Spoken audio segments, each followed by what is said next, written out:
Makko essuula 1 olunyiriri olusooka okutuuka ku lusembayo. Okusooka kw'enjiri ya Yesu Kristo omwana wa Katonda. Nga bwe kyawandiikibwa nnabbi Isaaya nti, laba nze ntuma omubaka wange mu maaso go, alirongoosa oluguudo lwo. Eddoboozi lyayogerera waggulu mu ddungu nti, mulongoose oluguudo lwa Mukama, muluŋŋamye amakubo ge. Yokaana Omubatiza yajja mu ddungu n'abuulira okubatizibwa okw'okwenenya olw'okuggyibwako ebibi. N'ensi yonna ey'e Buyudaaya n'ab'e Yerusaalemi bonna ne bavaayo ne bajja gy'ali n'ababatiza mu mugga Yoludaani nga baatula ebibi byabwe. Ne Yokaana yayambalanga byoya bya ŋŋamira ne yeesibanga olukoba lw'eddiba mu kiwato kye ng'alya nzige n'omubisi gw'enjuki ez'omu nsiko.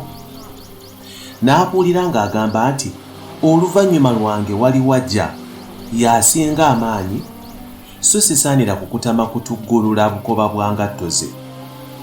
Nze mbabatiza na mazzi, naye oyo alibabatiza n'Omwoyo Omutukuvu. Awo olwatuuka mu nnaku ezo Yesu n'ava e Nazaaleesi eky'e Ggaliraaya n'ajja n'abatizibwa Yokaana mu mugga Yoludaani. Bwe yali yaakava mu mazzi, amangu ago n'alaba eggulu nga libikkuse n'Omwoyo ng'amukkako ng'ejjiba. N'eddoboozi ne liva mu ggulu nga ligamba nti, gwe mwana wange gwe njagala ennyo, gwe nsanyukira ennyo. Amangu ago Omwoyo n'asindika Yesu mu ddungu, n'abeera mu ddungu ennaku 40 ng'akemebwa Sitaani. N'aba wamu n'ensolo ne bamalayika nga bamuweereza. Awo oluvannyuma Yokaana ng'amaze okusibwa mu kkomera, Yesu n'ajja e Ggaliraaya n'abuulira enjiri ya Katonda ng'agamba nti, ekiseera kituuse, obwakabaka bwa Katonda busembedde, mwenenye mukkirize enjiri. Bwe yali ng'ayita ku lubalama lw'ennyanja ey'e Ggaliraaya, Yesu n'alaba Simooni n'Andereya muganda we nga basuula obutimba mu nnyanja, kubanga baali bavubi. Yesu n'abagamba nti, mujje muyite nange, ndibafuula abavubi b'abantu. Amangu ago ne baleka awo obutimba ne bamugoberera. Bwe yasemberayo mu maaso katono, n'alaba Yakobo omwana wa Zebbedaayo ne Yokaana muganda we, abo bombi baali mu lyato nga baddaabiriza obutimba bwabwe. Amangu ago n'abayita, ne baleka awo kitaabwe Zebbedaayo mu lyato ng'ali n'abo abakolera empeera, ne bamugoberera. Ne bayingira mu Kaperunawumu, amangu ago ku lunaku lwa Ssabbiiti, n'ayingira mu kkuŋŋaaniro n'ayigiriza. Ne bawuniikirira olw'okuyigiriza kwe, kubanga yabayigirizanga nga nannyini buyinza, so si ng'abawandiisi. Amangu ago mu kkuŋŋaaniro lyabwe mwalimu omuntu eyalina omwoyo omubi. N'akaaba ng'agamba nti, otuwagaza ki Yesu Omunnazaaleesi? Ozze kutuzikiriza? Nkumanyi ggwe oli mutukuvu wa Katonda. Yesu n'amuboggolera ng'agamba nti, bulira muveeko. Awo omwoyo omubi ne gumusikambula nga gukaaba n'eddoboozi ddene nga gumuvaako. Ne beewuunya bonna, ne beebuuzaganya nga bagamba nti, kiki kino? Kuyigiriza kujja, alagira n'obuyinza n'emyoyo emibi ne gimuwulira. Amangu ago ettutulo lye ne libuna ensi yonna eriraanye e Ggaliraaya.